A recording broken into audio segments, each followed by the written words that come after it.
Hey there, boys and girls. Today I'll be doing the Maw of Malice. It's the other fixed party trial. I feel like this is the harder of the two. It's not like super hard, don't get me wrong. It's just got more RNG to it.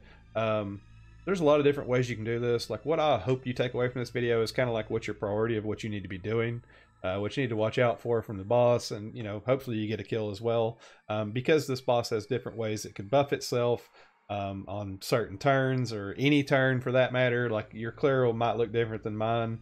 I encourage you, hey, go watch Sinzar's clear, get an idea from there. But basically, you just need to get your magic cover going. You need to get some resistance buffs going. You need to get your imperils out, your imbues out. Make sure you get your elemental damage out for the mission credit. Keep your stat resist buffs up with Lena, etc., etc. Missions are 5 or more limit bursts, no white, deal ice, lightning, and water damage. Everybody's got the same team here, and it was kind of like what I thought when I heard they was going to do like fixed parties. I was like, oh my god, it's going to be a fucking RNG fest, because it's like one size doesn't fit all with this. So what's the way to solve that? RNG. This boss does kind of look like Deathwing too. With Rain, we're going to do a lightning and a couple SR chains. Same thing with Zon. We're just going to chain with Rain. Sometimes they get him to 79%, sometimes they don't. It doesn't matter to me however they do it. We'll do a high tide buff and we'll break the boss. Lena will give us status immunity. I want to get Lucas to come down here and do... Where are you at? Mythical Sanctuary. That's going to give us a magic cover. And we'll just chain. See where our damage ends up at. Oh yeah, okay, we got to the first threshold at 79%. Sometimes that'll be a little short. It might be at 82%. Just chain one more time. What I would like to get done here is get Fid's limit burst gauge filled so she can LB on this turn. And I'm going to delay this like a turn, just in case like you didn't hit 79% right there. Hopefully I get this LB gauge filled up. One more. Hey, she got it good. Alright, we want a limit burst with Fid. A lot of people's telling me too that they're getting the boss is dispelling itself right there. I haven't seen the boss remove his buffs, but like I said, I don't have the AI for this. So, hell if I know what's going on here. I've just done this fight like a whole bunch of times trying to get a feel for what's going on. I'm just going to chain to generate some crystals. We're going to set up to do damage on our next turn. Let's chain a little bit. Some crystals going on. With Lucas, I want to do another magic cover. I know I covered on turn 1. I'm covering again on turn 2. The reason being, Lucas is going to get busy, and I want to make sure that he's got his cover up. And then Lena is going to get her fire resist buff. It's going to give some damage reduction as well, and we'll do a delayed heal. Nice and easy.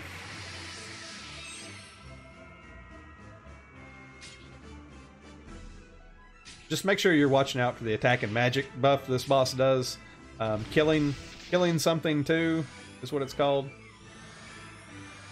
Ethereal Barrier, Flamestorm. If you watch up top, see, he did Ethereal Barrier again. That's what I'm saying. Like, I think this boss has the chance to do this, and this on each turn, and it could be good. It could be not so good for you. Check this guy out. Yeah, so he's got physical reduction, magic reduction, all elemental reductions. So he's pretty D'd up this turn. Let's power up Rain. Soul Blood, Complete Awakening. With Fid, I want to use Beach House Break. That's going to unlock our good Imperil. Lucas is going to use his Magus ability right here. Now, I'm not a pro Zonerator, but I think we want to use Reflector, Critical Mirror on Rain, Elemental Mirror on Lucas, and Projected Mirror. That's going to spread the buffs around. And then with Lena, let's just get back to her delayed stuff.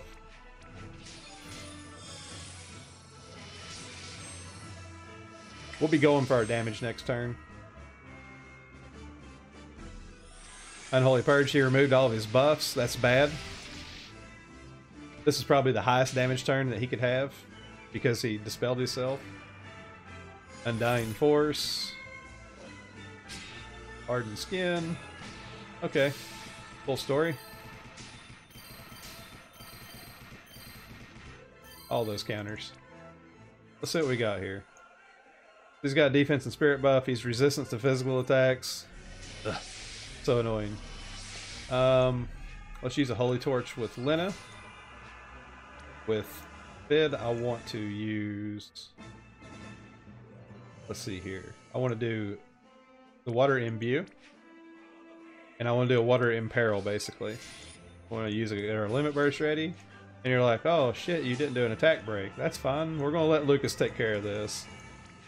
He's got breaks. I don't know what percent they are, but they've been good enough to keep me alive. So, like I said, we've got the... we dispelled the defense and spirit buff off. We still got this physical damage reduction.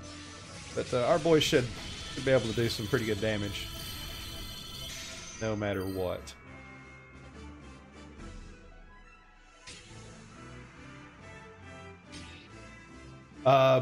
We'll take quite a bit of mana drains this turn. You know, that's unfortunate. Something that you can't really play around.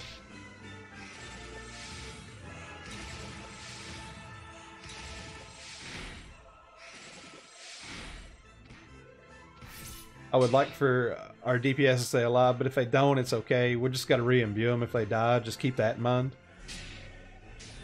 Rain's Guts, so good.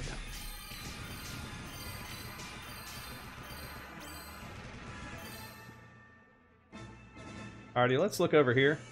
Just make sure, just do me a favor and make sure that you've got, you know, your imbue still up. Adds water element, that's what you want. There's different ways you can go about doing this. Like Lucas's LB restores MP. I mean, you could do that. And then you could entrust, like, for example, on this turn, you could entrust Lina over to Rain and then damage the boss. There's lots of different ways you can play this out. You know, you've got to get a water. You've got to make sure you've got a water imperil on the boss. Lowers water resistance, or you can't do damage to the boss at all. So I mean, it's whatever you want to do. I think it's just the easiest to me to use like this 0 MP ability, and that fills up limit burst gauges again. And then what I like to do is I like to just get Lucas, throw this ice element over here to Rain. That way we get that mission credit, and then we just chain this off, and we get the boss at 1%. Really doesn't matter what you do with Fid here.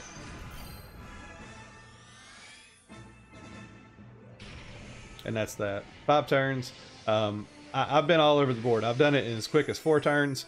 I've been to 11 turns with this boss. 6 and 7 was probably like my average amount of turns. You know, just like I said, make sure that you're it's tough because you got to imbue and imperil with Fid, and then sometimes you have to take the buffs off of the boss. So I mean, it's like you don't have to take the buffs off the boss if you don't want to, and you can just keep trying to damage through it, and eventually you'll kill him. It makes for a little bit slower clear, but you don't have to worry about, you know, removing this, putting this back on. It's however you want to go about it. Just make sure you got the boss broke. Make sure you watch out for his buffs. If he does an attack and magic buff, get that shit off of him ASAP or you will die. You know, make sure Lucas has got his magic cover. Make sure you got a fire resist buff. You know, make sure you're imbued and the boss is imperiled before you attack. That way you can actually do some damage, and you'll get him eventually. It's just really aggravating boss. Me personally, I don't care for this because I hate the RNG. I love the idea of it. I just hate the RNG of it. But anyways, that's it for me. Have a good rest of the week. Toodaloo.